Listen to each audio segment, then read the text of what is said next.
देवता माता सावित्रीबाई फुलेस माझे त्रिवार वंदन. आदरणीय व्यासपीठ, गुरुजन वर्ग, माझे बालमित्र आणि गावातील उपस्थित तमाम नागरिकांना स्वातंत्र्य दिनाच्या कोटी कोटी शुभेच्छा. 15 ऑगस्ट 1947 रोजी आपला भारत देश स्वतंत्र झाला. इंग्रज किती कडू होते, जुलमी होते, पण आपल्या क्रांतिकारांनी त्यांना कसे पाणी पाजले हे तुम्हाला माझ्या मित्रांनी सांगितले. आपल्याला स्वातंत्र्य मिळाले, पण आमच्यासारख्या बारकाल्या पोरांना खरंच स्वातंत्र्य आहे का?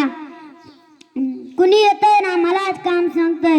घरातली बारीक सारीक सारे आम्हीच करतोय. रानातल्या कामाला पण आम्हालाच नेतात. आणि सुट्टी असली की घरचे काम, रानातले काम, स्वातंत्र्य नावाला काही गोष्ट आहे की नाही? आणि पुन्हा अभ्यास पण करायला लागतो. मग आम्ही खेळायचं कधी? आम्हाला मिळालेल्या स्वातंत्र्य नावाचा गलत इस्तेमाल करायला लागले ते मोठाले माणसं. मोठ्याल्या मुलांना आता सरकार पगार सुरू करणार. आधीच त्यांना काही काम धंदा नाही आणि वरून पगार सुरू केलाय. दिवसभर मोबाईल चिवडत बसतेत, पुढे पाणी खात बसतेत. मोबाईलवर गेम खेळून त्यांचे डोके हँग झालेत. आता तर वरून त्यांना पगार सुरू केलाय.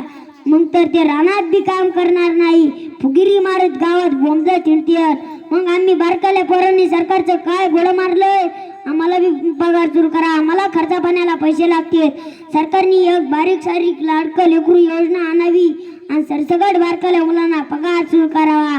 मग आम्हाला पगार, मोठ्या मुलांना पगार, मोठ्या माणसांना पगार, मग तर लेकीला पगार, सुनाला पगार, मग तर काय सगळ्यांनाच पगार. काम करायची गरज नाही, फुकटचं बसून खायचं बंद करा हे सगळं. अशाने आळशी पिढी तयार होईल. मग पुन्हा इंग्रज येऊन तुम्हाला गुलाम करतील. मग का जर इंग्रज आले ते तुम्हाला एवढे आळशी लोक कसे झाले समजतील. म्हणून तुम्हाला आवताला नाही तर नांगराला झुकतील.